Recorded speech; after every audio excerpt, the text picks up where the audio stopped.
मोजज़ा सुनिए इमाम रज़ा का। मोमिन कहता है कि हम पैदल जाते थे नेशापुर तक अपने गांवों से, और फिर नेशापुर से हम जाते थे मशहद और रज़ा इमाम रज़ा की ज़ियारत के लिए। कहते हैं जब मैं नेशापुर पहुंचा, थके हुए थे, हम एक जगह बैठ गए तो एक नाबीना बूढ़ा बैठा हुआ था। इस बूढ़े ने कहा कहाँ जा रहे हो? हमने कहा मशहद और रज़ा। कहने लगा कि मैं हर साल इमाम रज़ा की ज़ियारत को जाता था, लेकिन चंद सालों से नाबीना हो गया हूं। अब आंखों में ताकत नहीं, न कोई बेटा है न कोई औलाद है, बस इस रास्ते पे आके बैठ जाता हूँ। मौला की ज़ियारत को तो नहीं जा सकता, लेकिन हसरत पूरी करता हूँ इमाम के ज़ायरों से बातें कर करके। का एक काम मेरा कर देना, क्या करूं? अगर याद रहे बस ये काम मेरे लिए करना। क्या कि जब मशहद जाओ तो हरम की जमीन से थोड़ी मिट्टी मेरे लिए लाना, ताकि मैं आंखों को लगाऊं और खुदा मुझे क्या दे? शफा दे। इसने कहा ठीक है। ये जमा कहता है मैं मशहद गया, इमाम रज़ा की ज़ियारत की, दोस्तों के साथ काफिले के साथ घुल मिल गए। वापसी ने शाहपुर पहुंचा, अचानक मेरी निगाह इस बूढ़े पे पड़ी। मुझे याद आया मैं तो मिट्टी लाना भूल गया, अब क्या करूं?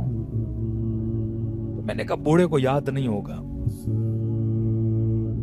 जैसे मैं बैठा उसके किनारे पे, मैंने कहा ना सलाम करूंगा ना दुआ करूंगा, बस दूर जाके बैठा और अपने दोस्तों से बातें करने लगा। जब बात कर रहा था तो मेरी आवाज बूढ़े के कानों तक पहुंची।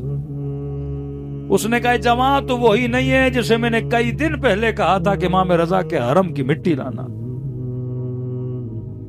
तो मैंने कहा इसने तो पहचान लिया मैं कौन हूं, अब क्या करूं? कहता मैंने कहा बूढ़ा है, इसके दिल को तोड़ो नहीं, इतनी उम्मीद से अभी तक इंतजार में है कि मशहद की मिट्टी लाऊंगा। मैंने कहा हाँ बूढ़े मिट्टी लाया हूं, थोड़ी देर ठहरो अभी ला रहा हूं। कहता मैं हुजरे से बाहर निकला, नेशापुर के रोड के किनारे से एक मिट्टी उठाई, जेब में डाली, सीधा बूढ़े के पास गया। कहा लाए हो मेरे मौला की मिट्टी? कहाँ लाया हूं? मैंने कहा बूढ़ा है, देख के खुश हो जाएगा। मैंने रोड के किनारे से उठाई हुई मिट्टी को बूढ़े के हाथ में दिया। कहता जैसे मिट्टी मिली वो चूमने लगा, आंखों से आंसू जारी हुए। उन आंसुओं को उसने मिट्टी पे मला।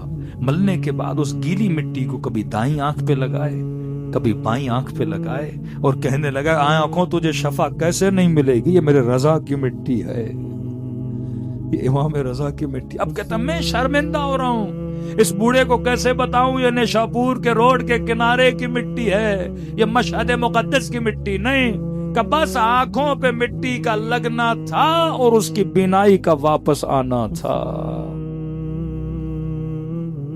मैं बूढ़ों के कदमों पे गिरा। मैंने कहा बुजुर्ग कैसे शफा मिली, मुझे माफ करना, मैंने रोड के किनारे से उठाई थी। का तूने कहीं से भी उठाई थी, लेकिन मैंने उसे निस्बत इमाम रज़ा से दी थी।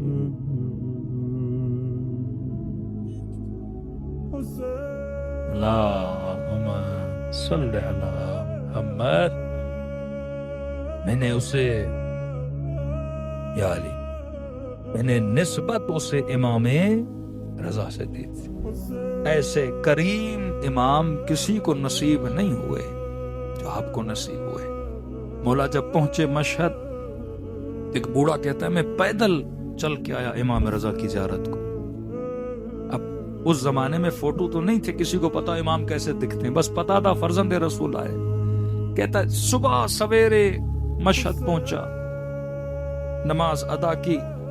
मैंने कहा अब इमाम से मिलने जाऊंगा, लेकिन जाने से पहले जरा नहा लूं, सफेद जामा सफेद कपड़े पहनूं, तहारत के साथ इमाम के पास जाऊं। कहता सीधा हमाम गया नहाने के लिए। जैसे हमाम पहुंचा, बहुत कम लोग थे, और मैं नहाने लगा। अपना सर धोया, बाजू धोए, टांगे धोई, पूरा बदन धोया। लेकिन कहता मेरा बूढ़ा था, मेरा हाथ मेरी पीठ पे नहीं पहुंचता था। अब मैंने कहा पीठ पे मैल होगी, इतना सफर करके अब मैला होके कैसे जाऊं इमाम रज़ा के पास? रूह को पाक किया, बदन भी तो साफ हो।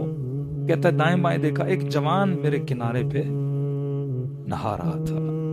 मैंने कहा जमा अगर रहमत न हो, मेरे पीठ पे जरा हाथ मारो, کیونکہ میں آج اس سے ملنے آیا ہوں جس سے میں اتنا پیار کرتا ہوں کہ میں آپ کو بتا نہیں سکتا. اپنے محبوب و معشوق سے ملنے آیا ہوں. اس نے کہا ٹھیک ہے, کہ میری پیٹھ کو صاف کر. جیسے جیسے دن ہونے لگا, جو بندہ حمام کے اندر آتا تھا وہ اس جوان کو جھک کے سلام کرتا تھا. میں نے کہا کوئی وزیر ہے, کوئی بڑی پوسٹ والا بندہ ہے. لیکن ایک آیا سلام کیا, دوسرا آیا سلام کیا, تیسرا آیا سلام کیا, چوتھا آیا سلام کیا. اب میں گھبرا گیا, میں کوئی بڑی شخصیت تو نہیں ہے, میں نے غلطی کر دی, پیٹھ اپنی صاف کروا دی. تو ساتھ میں جو بندہ نہا رہا تھا, میں نے کہا یہ کون ہے جو میری پیٹھ کو صاف کر رہا ہے؟ تو کہا بڑا خوش نصیب ہے, یہ آپ کی پیٹھ کو صاف کر. کہ ہم ترستے ہیں ان کے قدموں کو چومنے کے لیے. کہ بتا تو صحیح کون ہے؟ کہ بوڑھے یہ وقت کا امام علی ابن موسی الرضا ہے. کہ یہ سننا تھا, یہ بوڑھا قدموں میں گر کے, مولا مجھے واللہ نہیں پتا, میں آپ کی ہی زیارت کے لیے آیا تھا. راوی کہتا امام رضا نے اسے کاندھے سے پکڑ کے بٹھایا. کہا اے بوڑھے, جب تو اتنا سفر پیدل چل کے آ سکتا ہے تو کیا ہم اپنے شیعہ کی پیٹھ کو بھی صاف نہیں کر سکتے؟ کون کرتا ہے اتنا عشق اپنے چاہنے والوں سے؟ آغا اصفہانی جب بیٹے کے خواب میں آئے تو فرمایا بابا اگر دنیا میں ایک دن پلٹایا جائے کون سا کام کرو گے؟ ایک دن ملے تو عرض کی بیٹا ایک دن اگر پلٹایا جائے میں حضرت امام رضا کی زیارت کو جاؤں گا. کہ بابا وہ کیوں؟ کہ تجھے نہیں پتا لذت زیارت رضا کا. نماز کا بھی صلہ ملا, ہر عبادت کا صلہ اپنی جگہ. لیکن کہا میرے لال, ہر ایک زیارت کے بدلے میں امام رضا 3 مرتبہ مجھ سے ملنے کے لیے آئے. اب تصور کرو اگر 40 مرتبہ ان کی زیارت کو گیا اور ہر 40 کے بدلے میں 3 مرتبہ مجھ سے ملنے کے لیے آئے, تو میرے برزخ کا سفر کیا ہو گیا؟ آسان.